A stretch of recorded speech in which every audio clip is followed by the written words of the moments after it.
Olá, meu nome é Gustavo e hoje vou fazer uma comparação entre Growth Stocks e Value Stocks e desde já quero agradecer à Trading2 por apoiar este vídeo cujo tópico é interessante. E no final irei dar a minha opinião pessoal sobre o que prefiro quando estou a investir, não sendo aconselhamento financeiro nem recomendação de investimento. Então, Growth Stocks são ações que apresentam um elevado potencial de crescimento e normalmente não pagam dividendos. Preferem focar a sua política de investimento na expansão e desenvolvimento da empresa e nas metas a médio e longo prazo. No entanto, o problema é que este potencial já está muitas vezes refletido no preço. É por isso que vemos rácios com valores tão elevados como o Price to Earnings Ratio da Amazon ou da Tesla, por exemplo. Existem outros rácios que nos ajudam a entender o valor da empresa, como é o caso do Price Earnings Ratio to Growth, ou PEG Ratio, e o Price to Book Ratio. Nas Growth Stocks, estes rácios são muito mais elevados comparativamente a empresas do mesmo setor e é por isso que existe um risco-retorno superior.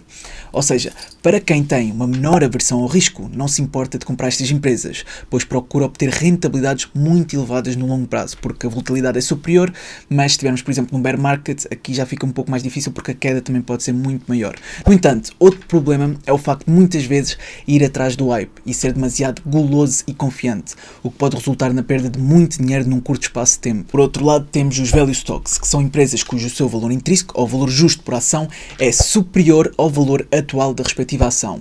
Por exemplo, uma ação do PayPal que está a $74 e se o valor justo for $100, por exemplo, então estamos a comprar abaixo do valor intrínseco. Isto significa que no médio e longo prazo pode atingir este valor justo e pode resultar numa mais-valia significativa. Ou seja, normalmente quem prefere Value Stocks procura ações mais estáveis, subvalorizadas, previsíveis, com bons fundamentos, com uma boa posição financeira e fluxos de caixa positivos. E ao contrário das Growth Stocks, os rácios entre o Price to Earnings Ratio e outros são geralmente inferiores, para além que é mais comum ver este tipo de empresas a distribuir dividendos aos acionistas, em vez de reinvestir a totalidade no próprio negócio e desenvolvimento.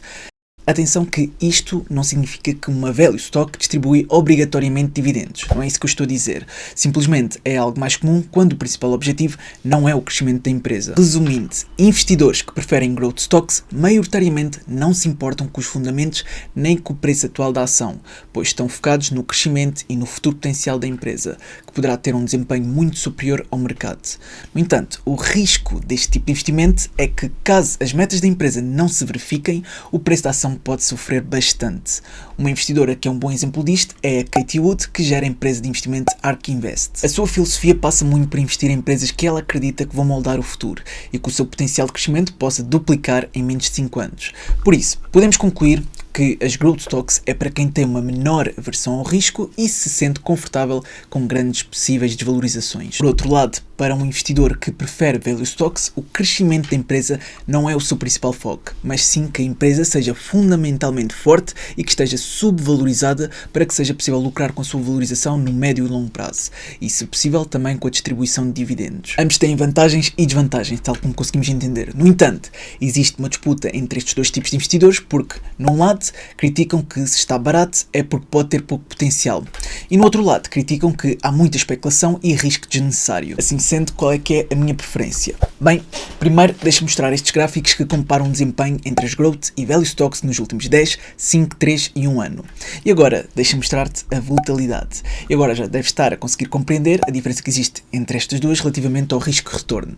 Mas, quem me acompanha há mais tempo já deve saber a resposta. Eu não tenho um clube favorito, por isso prefiro diversificar entre as ações que me apresentam uma melhor oportunidade para o respectivo mês, sejam estas Growth Stock ou Value Stocks. Por isso, eu tento nunca comprar Growth Stocks que estejam sobrevalorizadas e por isso faço algo que se chama GARP, que é Growth at a Reasonable Price. Basicamente, isto significa que eu procuro Growth Stocks e utilizo o meu Holy Grail para identificar quais podem estar subvalorizadas. Tento juntar o melhor dos dois mundos, uma fusão que me faz sentir confortável.